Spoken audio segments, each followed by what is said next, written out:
Bueno, yo para el que no me conozca soy Diego Ruiz de Geotelecom. Actualmente soy el Country Manager para México y Latinoamérica y vamos a hablar un poco de la importancia de la internacionalización. Pasa si quieres, Nicolo. Vale, el export, pues, la vía principal para crecer con tu e-commerce. Vamos a ver la importancia de salir más allá del mercado doméstico. Vamos a ver cómo hacerlo, qué herramientas existen, que ya ha comentado un poco Nicolo antes de puntos clave para analizar y cómo localizar el proyecto. Así que nada, vamos al lío. La importancia de internacionalizar. Uy, ahí. Anterior, Nicolo. Eso es. Vale, ¿qué importancia tiene internacionalizar para un e-commerce? Pues yo creo que en un mundo tan globalizado como el que vivimos actualmente es fundamental y sobre todo que es una gran oportunidad que todo e-commerce debería aprovechar y más con la facilidad, ¿no? Entre comillas, que conlleva respecto a un negocio físico. En cuanto a las herramientas, más adelante mi compañero Quique os va a hablar sobre ello con más detenimiento, pero por diferenciar entre dos tipos de fuentes, ¿vale? Serían las fuentes internas, como sería la propia analítica del e-commerce, es decir, podemos ver los pedidos que llegan desde otros países y por ahí pues hacernos una idea de qué mercado sería atractivo para nuestro producto, como puede ser, por ejemplo, también hablar con proveedores, ¿vale? Los proveedores también son una fuente importante que muchas veces subestimamos y que nos pueden informar un poco de por dónde van los tiros en otros países. Y luego, por otro lado, las herramientas concretas o fuentes externas, que son las que más adelante os contará Quique. No os quiero adelantar mucho. En cuanto a los puntos clave, pues bueno, nosotros cuando acompañamos a nuestros clientes en su aventura de internacionalización, primamos los siguientes factores. Las barreras de entrada, como sería, por ejemplo, la logística, idioma, diferencias culturales, también la competencia, ¿vale? Para ver si tenemos hueco en ese mercado y tiene, digamos, lógica que intentemos probar suerte allí. Y luego, si pasamos a la siguiente, Nicolo.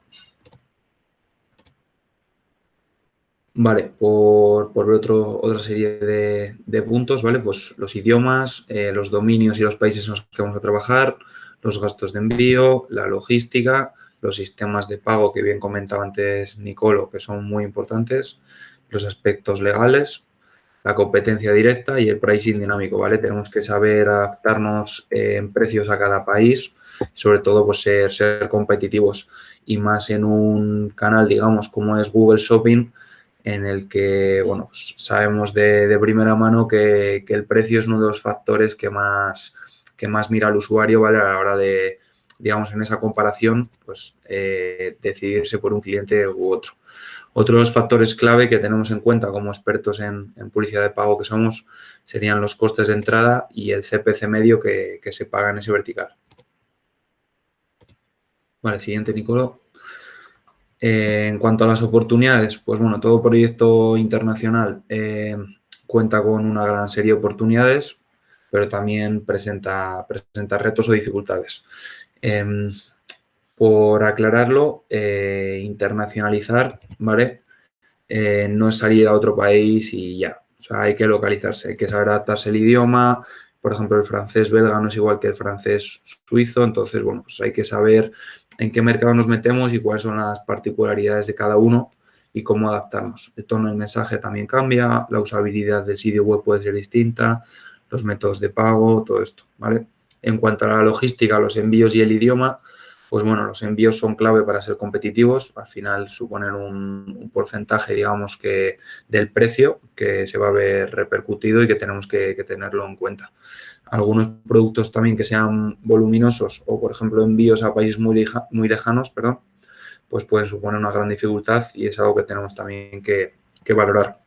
En cuanto al tema del idioma, bueno, yo lo considero básico para adaptar la información en el sitio web, así como para la comunicación con el cliente, en redes sociales y también para, siguiendo el hilo de lo que comentaba Nicolo, para el servicio postventa, ¿vale? De cara a dar una buena atención al cliente y sobre todo, pues fidelizar al usuario.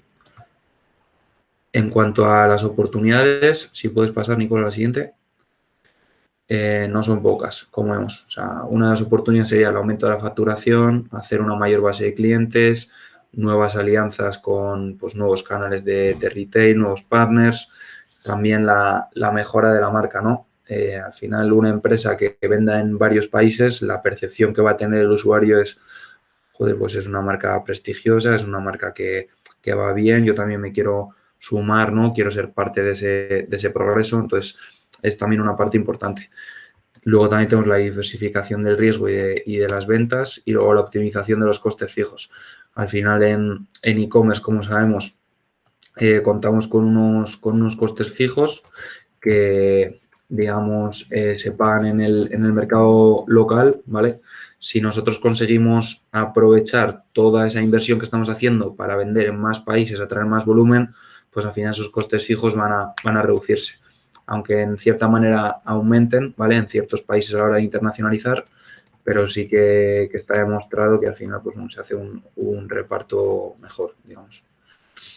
Vale, en cuanto a las oportunidades, también decir, bueno, pues que no tiene límites, que todo es cuestión de trazar un buen plan de internacionalización. Ayer lo hablaba con un posible cliente mexicano que al final, pues la estrategia inicial va a ser clave, porque si no, todos los errores que se hagan o que no se prevean de manera inicial los vamos a arrastrar y luego vamos a, digamos, a destinar muchos recursos, muchos esfuerzos a intentar solventar estos problemas.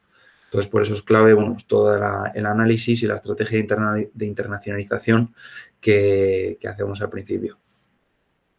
Se puede empezar vendiendo por países cercanos, vecinos, y bueno, y realmente pues acabas, como bien decía Rubén, pues acabas vendiendo pues, en otros países, en su caso en la Unión Europea, y en otros clientes, pues directamente en otros continentes, siempre y cuando las marcas lo permitan.